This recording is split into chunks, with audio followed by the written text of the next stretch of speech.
Did you ever find a pair of pants or an outfit that you absolutely loved and you wanted to replicate this ready-to-wear look?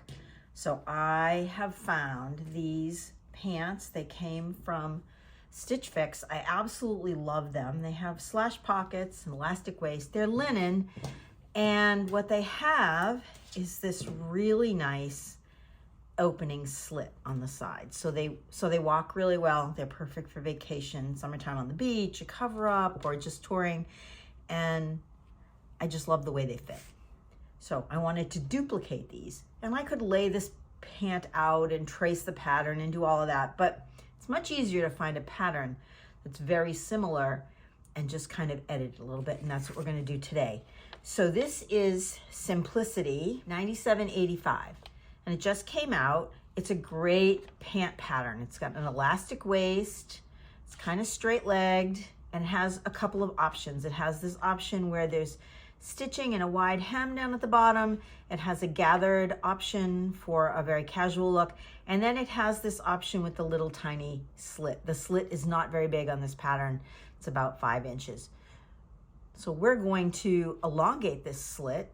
It has side pockets. I could change them to the slash pockets, but the side pockets are fine. And it has an elastic waist. Version B has, let's see if we can show it from here. Version B has these little belt tabs. I won't wear a belt with this, so I'm not gonna bother putting the belt tabs on because I'll probably wear it with a t-shirt untucked. But what I wanna do is I wanna create the same feel as these pants. So there's a couple of things we need to take into consideration. Since this slit is going to be a certain length, because I tried these on and I love the way the slit hits, I want to make sure that I measure the inseam on these pants, because I don't want to lose a bunch of length on the hem, and I don't want the slit to be too long. So you measure from the top of the inseam all the way down to the bottom of the pant leg, and then don't forget to add in your hem allowance. On this one I added 1.5 inches. So this happens to be, my inseam is 27 on these pants, and they ride above my sandals, which is what I wanted. And then 1.5 inches, so I'm going to make sure that the inseam on my pattern is 28.5 inches. The finished garment plus the finished inseam length plus the hem allowance. The other thing I wanna look at is I wanna look at the length of this slit, because I like the length here. So this is 14.75 inches for the opening, and then another 1.5 inches for the hem allowance. So that is 15.75. 1.5 inches is 16. 16.25. So I'm going to make sure that this slit is 16.25 inches when I go to add the slit in. So when I'm sewing the side seam on the pants, I'm going to make sure that I leave 16.25 inches below where I finish this seam off, so I can finish this little hem. And all of the instructions on how to do this is in the pattern, which is perfect. We're just changing the dimensions. The other piece that you want to consider is the width of the leg at the bottom.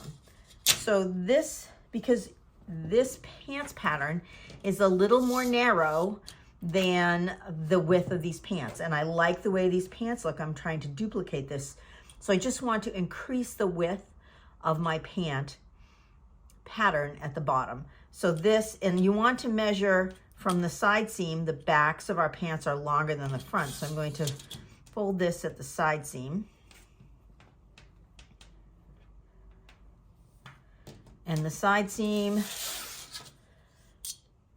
to the finished edge on the front is 9.5 inches, and I'm going to add a 5/8 inch seam allowance on both sides, one for the fold, the double fold here, and then one for the seam allowance over here. And then I'll do the same thing for the back piece. The back piece is a little bit bigger, and then I can transfer that width to the bottom of my pant pattern. So if they happen to be a little bit wider, you can just grade. So if my pant pattern comes out to here, if my tissue, you can just grade the pant pattern up, because this is what you're looking for, this finished garment width across the bottom. Or you can stick with the garment width across here, that's fine. Either way, it's a trial and error sometimes, but I like these pants and I like the way these fit, so this is what I'm going. So I'm gonna go ahead and make up the Simplicity pant pattern, and it is in a apple green, and it's like a twill. It doesn't have any stretch to it, just like the linen. The linen doesn't have any stretch to it. It's a little bit heavier weight, and I'll let you know how they come out.